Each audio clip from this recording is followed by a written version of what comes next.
Seigneur soit avec vous. Et avec votre esprit. Évangile de Jésus-Christ selon saint Matthieu. Gloire à toi, Seigneur.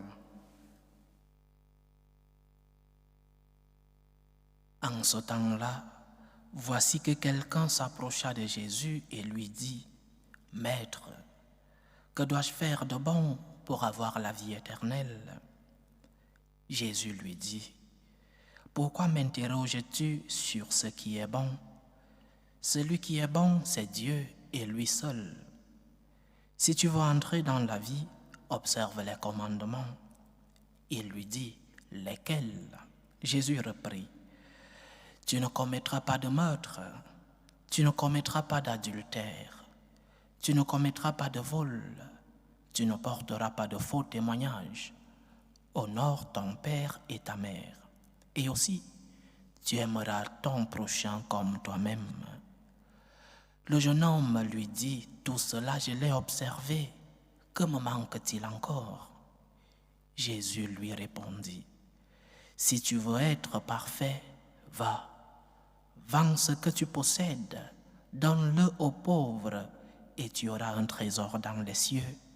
Puis viens, suis-moi. » À ces mots, le jeune homme s'en alla tout triste, car il avait de grands biens. Acclamons la parole de Dieu. Louange à toi, Seigneur Jésus. À travers le jeune homme riche, le Seigneur nous appelle au détachement des biens matériels pour pouvoir le suivre. Nous devons nous détacher de ces biens, de ces obstacles qui nous empêchent de suivre le Seigneur, qui nous empêchent d'avoir une relation parfaite avec lui. Ce jeune homme, dans le fond, c'est un bon jeune homme. Nous pouvons dire un bon étudiant qui a observé à la perfection les 10 commandements, la loi de Moïse, la loi morale naturelle qui est reflétée dans la loi de Moïse. Cette loi morale naturelle que le Seigneur a semée en nous dès notre création. « Seigneur, tout cela je l'ai observé, dit-il. Mais que me manque-t-il encore ?» Une question que nous devons nous poser. « Seigneur, j'ai essayé de tout observer. Je faisais des efforts pour observer tes commandements. J'ai fait des efforts pour être avec toi. Que me manque-t-il? Que me manque-t-il? » Et dans cette question, la réponse du Seigneur, c'est un appel à la perfection. Le chrétien ne vit pas dans le minimum. Le chrétien cherche la perfection. Le chrétien ne reste pas dans l'accomplissement, l'observation de la loi. Le chrétien fait un pas de plus, l'amour. Le chrétien ne reste pas dans une vie de commodité. Le chrétien fait un pas de plus. Je me complique la vie pour les autres. Je me complique la vie parce que j'ai la promesse d'une vie meilleure. Une vie meilleure ici sur la terre. Quel bonheur, chers frères et sœurs. Quelle paix intérieure. Quelle tranquillité lorsque nous aimons. Lorsque nous nous sacrifions pour les autres. Quel bonheur, quelle paix, quelle tranquillité dans nos cœurs. Donc, pose-toi la question, Seigneur, j'ai déjà essayé d'accomplir tes commandements. Que me manque-t-il encore? Que me manque-t-il pour arriver à la perfection que tu me demandes? Le Seigneur nous a dit dans un autre évangile, vous serez parfaits comme votre Père céleste est parfait. Nous sommes appelés, nous avons une vocation à la perfection. Que me manque-t-il, Seigneur? Et le Seigneur te donnera des instruments, la lumière, pour que tu puisses arriver à cette perfection. Et la perfection, c'est l'amour. La perfection, c'est de te détacher de ces obstacles qui t'empêchent d'être en communion, en intimité avec le Seigneur. Et nous savons tous quels sont les obstacles dans nos vies. Si nous faisons juste un moment de silence, nous découvrirons quels sont les obstacles qui nous empêchent d'être en parfaite communion, en parfaite intimité avec le Seigneur. Juste un moment de silence. Juste un examen de conscience.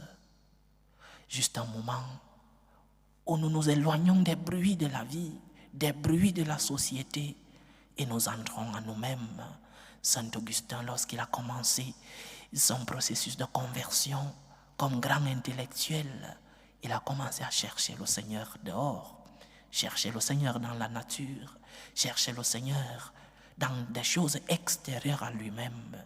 Mais lorsqu'il est entré en lui, dit-il, « Je te cherchais en dehors de moi, mais tu étais en moi. » Ce livre, Les Confessions de Saint Augustin, c'est un livre où nous pouvons tirer beaucoup d'enseignements sur le processus de conversion, sur le processus qui nous amène dans l'intimité, dans la parfaite communion avec le Seigneur.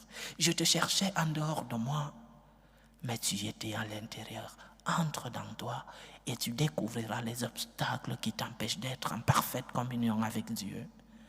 Et ces obstacles, parfois c'est nous-mêmes. C'est nous-mêmes qui nous empêchons à nous-mêmes parce que nous nous laissons envahir. Nous nous laissons conduire. Nous laissons que le vent de nos passions désordonnées nous amène et nous éloigne de Dieu. Pose-toi donc la question, quels sont les obstacles qui m'empêchent? Mes biens matériels? Mon cœur est-il entièrement attaché à ce que j'ai et à ce que je suis, ma propre personne? Les biens que le Seigneur t'a donnés, ce n'est pas pour que tu puisses t'éloigner de lui. Les biens matériels nous aident, sont des instruments pour notre bonheur. Qui n'aimerait pas avoir des biens matériels? Notre Seigneur lui-même est le Dieu de tout bien. Il nous donne ce dont nous avons besoin. Mais pour que nous puissions mettre ces biens à son service, si les biens t'empêchent d'être en communion avec Dieu, il y a un problème.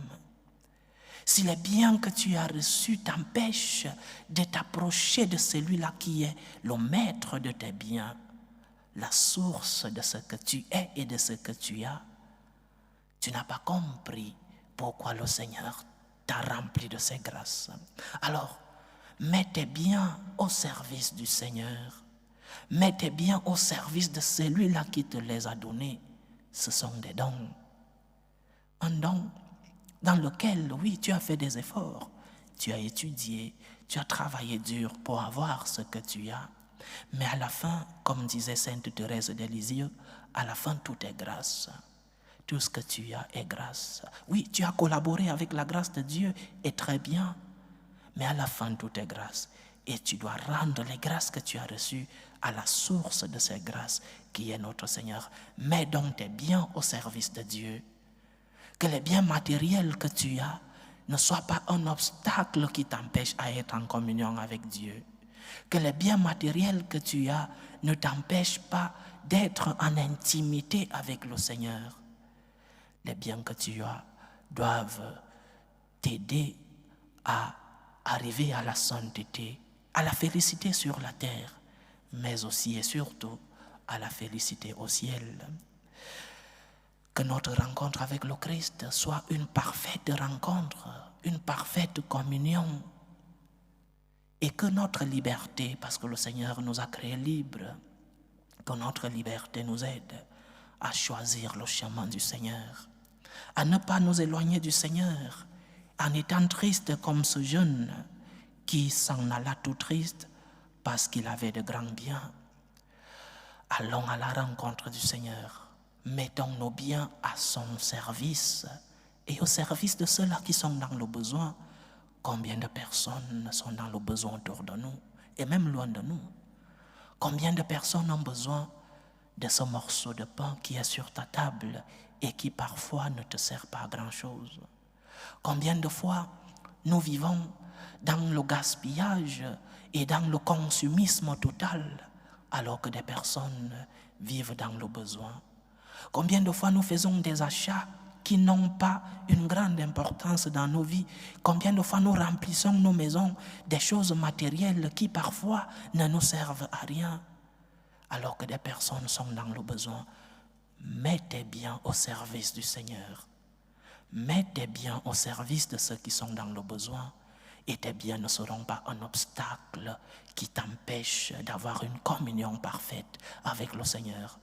Et tes biens te serviront à préparer ta vie éternelle ici sur la terre et d'être en présence du Seigneur lorsque le moment de ta mort arrivera. Mets tes biens au service du Seigneur et le Seigneur qui voit ton cœur pourra fructifier tes biens.